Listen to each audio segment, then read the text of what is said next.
Alright, hey everybody, I'm back. This is Tony Visitone back here. And you're getting 2 in 1 today. By the way, this is the 4th of July, so happy 4th to everyone in the States. So here I am with my first of 2 recaps here. I'm going to start with Raw. Raw overall I thought was a better show than usual. You know, I thought it was a solid show. There was some good segments on there. Punk and Daniel Bryan and AJ, that whole storyline with those guys with those 3 has been really good. So I guess, and there's other stuff too on here. So let's just get into the show here. It kicks off with Cena coming in and Cena coming to the ring, and he says that rather than being upset at Big Show and Chris Jericho about what happened to him last week when he got Colossal Camel Clutch, he thanked Jericho, and he thanked him because he mentioned that it was kind of a warning to him that at Money in the Bank anything can happen, and he said that he had to deal with Big Show last week like he hasn't before. I don't know what he means by that. And Money in the Bank, there are no friends. No shit, Cena. We already know that. The promo here was really corny. I'm just telling you the gist of all. But it was your typical Cena idiocy promo here. He says he knows what will happen to Money in the Bank. He says he needs to be ready for anything, and he will be. And he promises that 2 things will happen. 1, Big Show will lose. 2, he'll win Money in the Bank, cash it in, become champion again. Okay.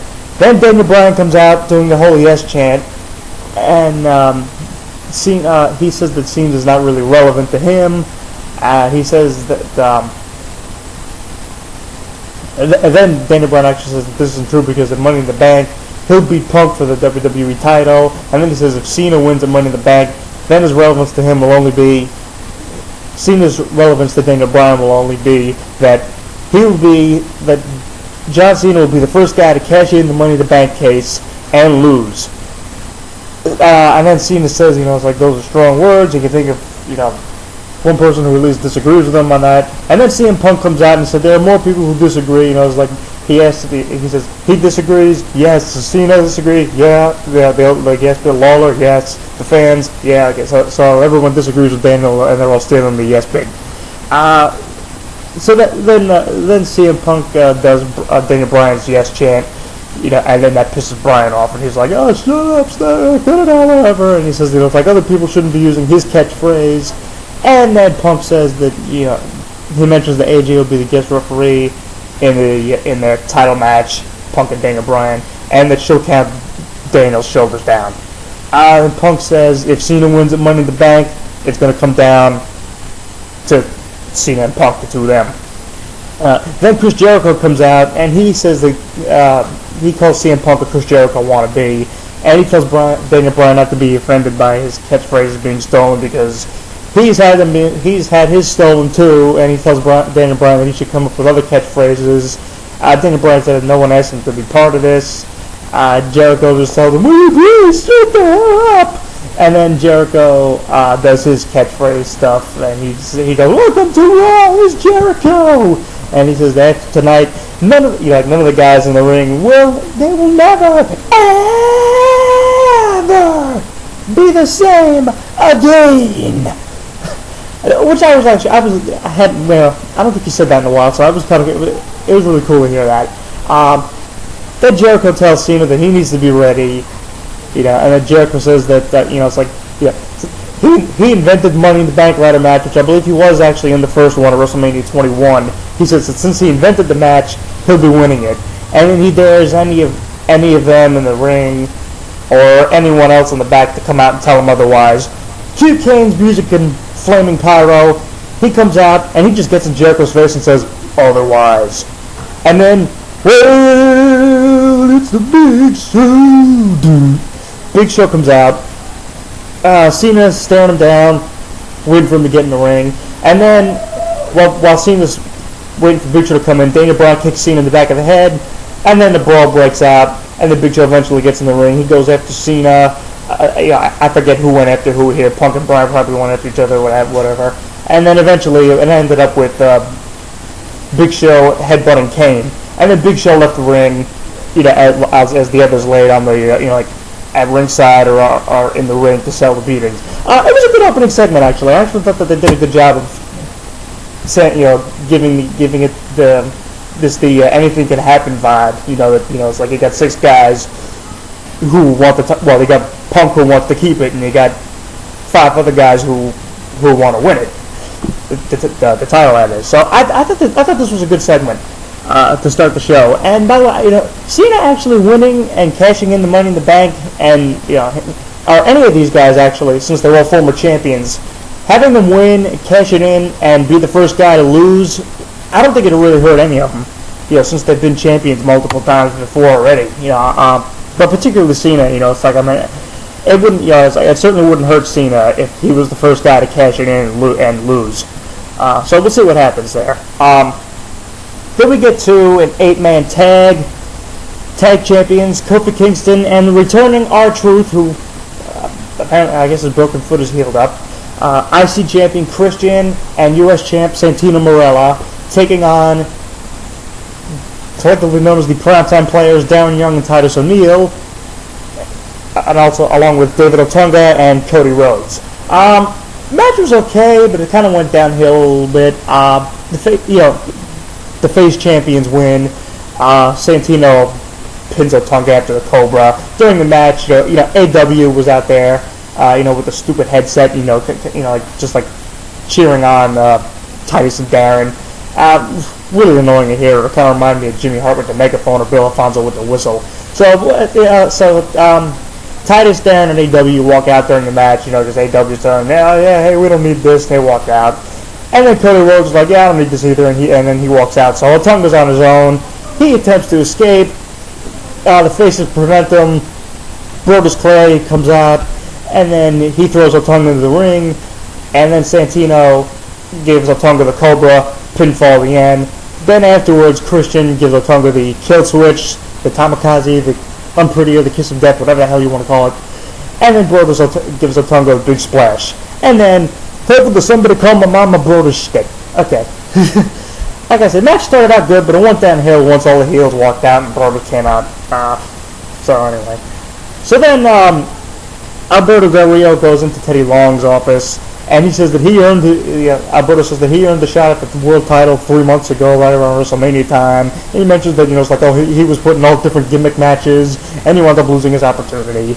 And then Del Rio tells Teddy Long to give him what he deserves, and Long says, well, player, I really don't think you deserve anything. And then he said that the board of directors have named Del Rio the number 1 contender for the world title, so Del Rio will challenge Sheamus for the world title at Money in the Bank.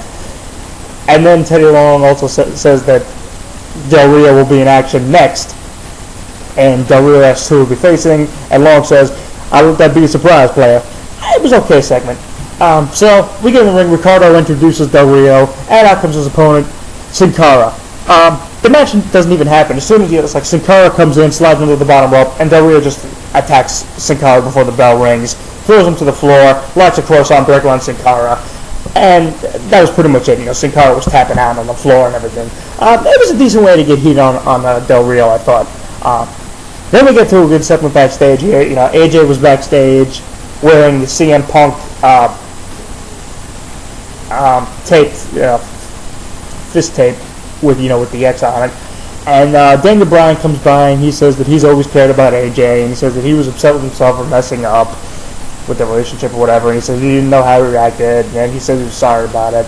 Then he gives her a rose, and it's like she says, oh yeah, this has nothing to do with her being the referee for the title match, and sarcastically saying, it's like, oh yeah, she knows that this has nothing to do with her being the referee for the title match, and then she says that Daniel Bryan never cared about her, and she says that she can't wait to win she says she can't wait to win her match later on to leave it to the arms of who the fans call her soulmate. Then, in this really cool psychotic way, she like bit the rose off the stem and then and then handed Daniel the stem back, and then she walked away, and Daniel Bryan was like, "Oh my God, I am so effed." So that was good. Then they show Paul Heyman getting mic'd up for his satellite interview, which was next. Then they replay the Triple H promo from No Way Out, which was followed by the Triple H Paul Heyman segment from Raw a couple weeks ago. So then they go to Paul Heyman in a pre-taped interview. I think it was in the WWE studios, and this was great. Heyman said that it's like Brock has made a decision about Triple H's challenge for SummerSlam, but he says that he'll answer that challenge. He'll make that announcement on July 23rd when on the 1000th episode of Raw. He says it's like Heyman then says that it's like he knows why Triple H challenged Brock Lesnar. It said it's not because of the money that he'll need for the 2 lawsuits that Heyman filed against him, but he said that Triple H wants to face Brock Lesnar at SummerSlam as a way out, because Heyman says that Triple H knows that if he faces Brock Lesnar, Brock will end his career. And then he says it'll be the end of his in-ring career, and then he could stop pretending to be the ass kicker that he was, the cerebral assassin and all that stuff. And then he said that he can go on to be the executive and the loving dad and this and that. And he says, and he says that Triple H can say that Hunter can say that he went out in a blaze of glory in his match with Brock Lesnar. And then Heyman says that if Lesnar accepts Triple H's challenge, and this was great, he just says, if he accepts the challenge, it won't be a match. It'll be a mercy killing. Great stuff. Paul Heyman is king of the promos. The guy is friggin' amazing. I love him. So then we get to mixed tag. Vicky Guerrero and Dolph Ziggler taking on AJ and World Champion Sheamus. Decent match. I think Sheamus wound up, giving Ziggler the Kryptonite Crunch, the White Noise, whatever the hell you want to call it. Well, then Vicky tagged in or whatever. Then boom, AJ just kicked Vicky stiff in the back of the head, pinned her 1, 2, 3. So Sheamus and AJ win. And then AJ gets the mic and does the yes chant as she walks up the ramp. That's not much of a match. AJ and Vicky were good. AJ was good here. Vicky, that was a stiff kick. They didn't really do much with Sheamus here, and Dolph is just continued to get buried. Then they show AJ backstage, and she walks up to CM Punk, and he's on the phone. She's like, "Oh, who are you talking to?" He's like, "I was on the phone with my sister." And then she asks if he saw her match, and he said to her, "Oh, I was on the phone for 15 minutes." And then AJ gets upset. Punk said that Punk wasn't paying attention to her, and he was like, "Oh, I didn't know you had a match. I was on the phone the whole time." And then she walks out all upset, and Punk's like, It was good though. Like I said, AJ Woods really. Her character, along with Daniel Bryan and CM Punk, their characters, she plays off of both of them really, really well. But like I said, in the end, I still have a feeling that the whole thing is going to be just a setup, and she's going to go back with Daniel Bryan in the end of this. So then they show Psycho Sid squashing Heath Slater from last Monday. Heath Slater, he's in the ring. He says what happened to him last week wasn't funny. He says he isn't a clown, and out comes Doink, who was actually the Brooklyn Brawler, who did play Doink back in the day. So we had Brooklyn Brawler Doink against Heath Slater. Heath Slater actually won the match. He got the pin. I was surprised they actually had him win a match. Then it's DDP. DDP comes out, gets in the ring, does the Diamond Cutter symbol. The fans chant his name. Then he motions for Heath Slater to do the Diamond Cutter symbol. Slater does, and then Slater does it. DDP hugs him, and then boom, Heath Slater gets Diamond Cutter. It was okay, like I say. It was. I guess word had gotten out that DDP was going to be the guy to come out and bury Heath Slater this week, so they decided to throw us a little curveball by having Doink in there. But it was cool seeing DDP. Then they show an ad for the digitally remastered No Holds Barred movie, which I haven't seen, and from what I've heard is not worth seeing. So then they show a video package of Alicia Fox and John Cena at the Walter Reed Medical Center, where it was a nice video. It's like I say, I know some people are saying it's like they're showing nice guy John Cena because of everything that's going on with the divorce and everything. But I still think I really find it more than commendable that he really takes takes all this time out of his schedule to actually to visit the soldiers and the Make-A-Wish kids and everything. I got all the respect for him for that. So then we get to Big Show and Kane, no DQ match. Big Show wins by pin. He gets the pinfall. Actually, it was a solid big man brawl. There was I think there was the use of the chair in there. I think Big Show actually chokeslammed Kane onto the chair for the pin. And then Teddy Long is backstage. He runs into Eve. She's buttering up to him, and then Long tells her to pretty much drop the brown nosing and the nonsense. And then he gives her the giant name tag with her name on it. And then after then she rips it up, and then she walks, and then as she's walking by, she sees AJ, and she says that AJ should leave the sucking up and the masterminding or whatever to the adults, and that she should just go sit in the corner and cry. And AJ says that Eve will do anything to get attention, and because she always used to kiss Johnny Ace's ass, and now he's not around. So then she asks Eve who's she gonna brown nose next, and then AJ says that it's like she'll show you want to know how to get attention. AJ says that she'll show everyone how to get attention. Another good AJ being the Psycho segment. So then we get to Tyson Kidd versus Tensai. Very short match. Surprisingly, I forget I didn't really see what happened. It was just one of those, if you blinked, you missed it. I think Tensai was charging into the corner. Tyson Kidd got out of the way. Tyson rolled him up. 1, 2, 3, got the win. Michael Cole said this is the first match Tyson Kidd's won in 2 years. I mean, he has won matches on NXT, but Michael Cole's not on this, so he probably doesn't watch it, but don't go.